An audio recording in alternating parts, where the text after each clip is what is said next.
ശരഫുറ്റൂർ മരത്തിൻ്റെ തടിമറിയിലമർത്തി വെച്ചേ സ്വകാര്യമായി പറഞ്ഞതിൻ കരച്ചിലും അടക്കി വെച്ചേ ശരഫുറ്റൂർ മരത്തിൻ്റെ തടിമറിയിലമർത്തി വെച്ചേ സ്വകാര്യമായി പറഞ്ഞതിൻ കരച്ചിലും അടക്കി വെച്ചേ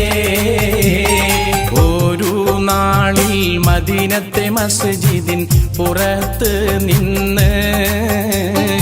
ഒരു കൊച്ചു പൈതലിൻ കരച്ചിൽ പോലതാ കേൾക്കുന്നു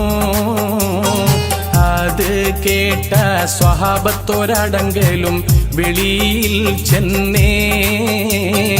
അതിശയ കഥയൊന്ന് അവിടമിൽ അരങ്ങേറുന്നേ